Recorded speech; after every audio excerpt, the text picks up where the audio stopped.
ሰላም ቤዛ ነኝ የካሽ ፍሎ ፕሮዳክት ማኔጀር። ዛሬ ካሽ ፍሎ ላይ ድርጅቶን እንዴት መመዝገብ እንደሚችሉ እናያለን። በመጀመሪያ ዳሽቦርዳችሁ ላይ ሄዳችሁ ኒው ካምፓኒ የሚለውን በተን እንጫናለን። ኒው ካምፓኒ ጋር ከደረስን በኋላ የመጀመሪያው የሚታየን ፔጅ የካምፓኒ ኢንፎርሜሽን የሚገባበት ፔጅ ነው። ካምፓኒ ኢንፎርሜሽን ላይ የካምፓኒ ስም ይኖራል። የድርጅታችሁን ስም ታስገባላችሁ። በመቀጠል ቢዝነስ ታይፕ እንድትመርጡ ኦፕሽን ይሰጣችኋል። የተለያዩ ቢዝነስ ታይፖችን እንድትመርጡ አቬይለብል ናቸው። ለእናንተ ድርጅት የሚስማማውን መምረጥ ትችላላችሁ። በመቀጠል ኢንዱስትሪ ላይን አለ።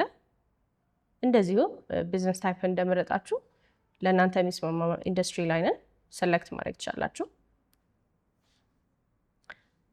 ከረንሲያችሁንም መምረጥ ትችላላችሁ። ከኢትዮጵያ ብር ውጭ ከረንሲ የምትጠቀሙ ከሆነ እሱንም እንደዛው መምረጥ ትችላላችሁ።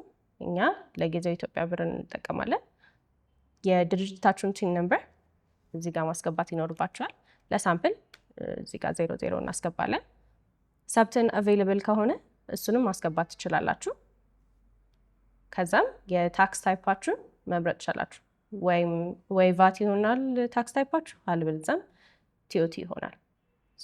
እኔ ለጊዜው ቫትን እንጠቀማለሁ። ታክስ ታይፕ ላይ ቫትን ሴሌክት ካደረጋችሁ ቫት ሰርቲፊኬት ነምበርን ማስገባት ትችላላችሁ።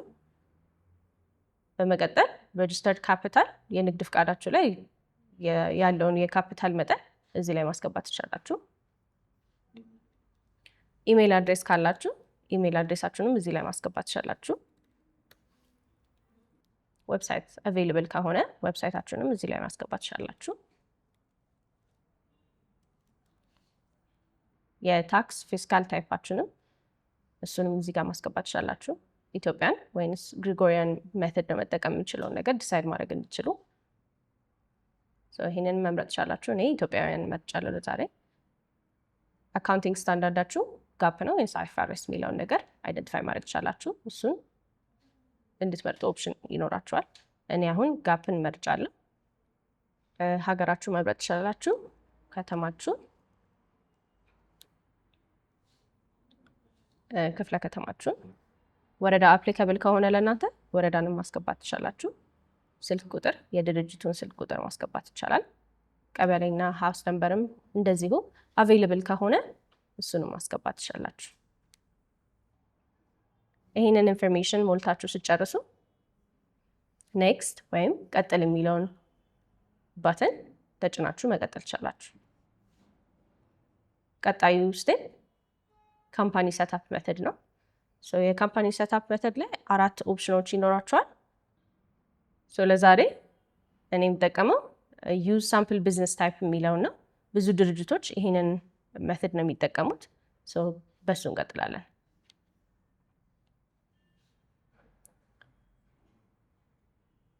እሱን መርጠን ኔክስት የምትለዋን ወይም ቀጥል የምትለዋን ባተን ከነካን በኋላ ብዙ ሳምፕል ካምፓኒዎች ሊስት ተደርገው እናያለን። ለእኛ የሚስማማንን ወይም ለእኛ ካምፓኒ ማች ሊያደርግልን የሚችለውን ካምፓኒ ታይፕ ወይም ቢዝነስ ሳምፕል ካምፓኒ እንመርጥና እንቀጥላለን። ቀጣዩ ስቴፕ ላይ ካምፓኒ ሰታፕ ሜተድን ማስተካከል ነው። እዚህኛው ላይ ብዙ ካምፓኒዎች የሚጠቀሙት ሳምፕል ቢዝነስ ታይፕን ከእነሱ ጋር የሚመሳሰል ቢዝነስ ታይፕን መምረጥ ነው። እሱን ኦፕሽን ለዚህኛው ታስክ ኬዝ እንመርጣለን። ከዛ ለመቀጠል ኔክስት የምትለውን ባተን እንጫናለን። እዚህኛው ፔጅ ላይ ስንመጣ የተለያዩ ካምፓኒዎች ሊስት ይደረጉልናል። ለእኛ ድርጅት ማች የሚያደርገውን ራሳችን መርጠን ተመሳሳይ አብሮ የሚመጣውን ቻርት ኦፍ አካውንት አብረን ማየት እንችላለን። ለእኔ ቴስት ኬስ ኮንስትራክሽን መርጫለሁ። አብሮት የሚመጣውን ቻርት ኦፍ አካውንት ከጎን ያሳየኛል ማለት ነው። ይህንን መርጠን ስንጨርስ ኔክስት የሚለውን ባተን እንነካለን። ቀጣዩ ፔጅ ወይም ቀጣዩ ፕሮሰስ የሚሆነው አካውንቲንግ ሜተድ ዲሳይድ ማድረግ ነው። አካውንቲንግ ሜተድ አክሩዋል እና ካሽ አለ። ባይ ዲፎልት አክሩዋል ተመርጦ ይመጣልናል። እኛ መቀየር የምንፈልግ ከሆነ ሌላ ሜተድ ካሽን መጠቀም የምንፈልግ ከሆነ እሱን ቀይረን መጠቀም እንችላለን። አይ ይሄንን መቀጠል የምፈልገው የምንል ከሆነ ደግሞ እዚሁ አክሩዋል እንዳለው ኔክስት የሚለውን ባተን በመንካት ወደ ኔክስት ስቴፕ ማለፍ እንችላለን ማለት ነው። ይሄኛው ስቴፕ ላይ ፖስቲንግ ሜተድ ነው። ይሄም ሪል ታይም ነው ወይንስ ባች ነው የምፈልገው የሚለውን ነገር ዲሳይድ የምናደርግበት ስቴፕ ነው። ሶ ለካምፓኒያችሁ የሚያመቻችሁን ኦፕሽን መምረጥ ትችላላችሁ። እኔ ለጊዜው ሪል ታይምን መርጫለሁ። ሶ እንቀጥላለን። ለመቀጠል ኔክስት እንላለን።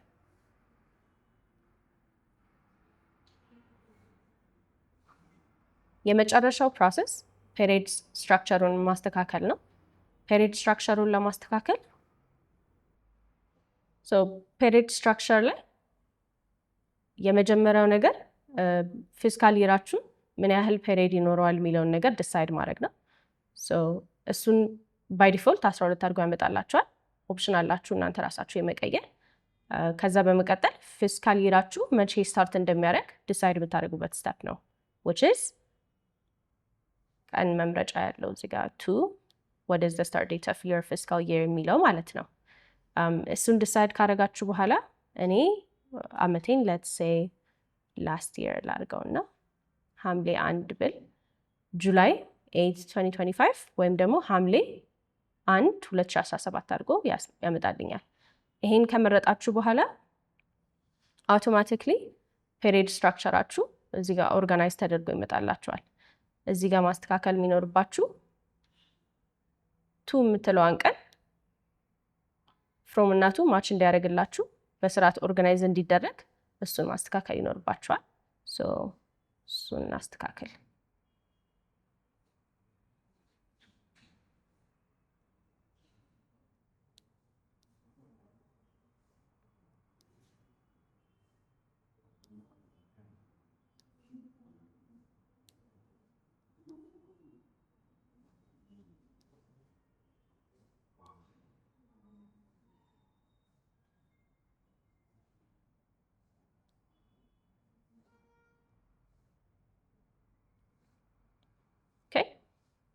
እስከ 12 ማስገባት ይኖርባቸዋል። ፔሪዳችሁን እስከ 12 ድረስ ማስተካከል ይኖርባቸዋል። ከዛ ውጪ ግን ሲስተሙ ራሱ አውቶ ጀነሬት እያደረገ እዚህ ጋር ባስገባችሁት መሰረት ከዚህ በኋላ ያስተካክልላችኋል ማለት ነው። ይሄንን ፕሮሰስ ከጨረሳችሁ በኋላ ፊኒሽ የሚለውን ባተን ነክታችሁ ወደ ካምፓኒያችሁ መግባት ትችላላችሁ ማለት ነው። እስካሁን የተመለከትነው ካሽ ፍሎ ላይ እንዴት ድርጅታችንን መዝግበን ወደ ስራ መግባት እንደምንችል ነው።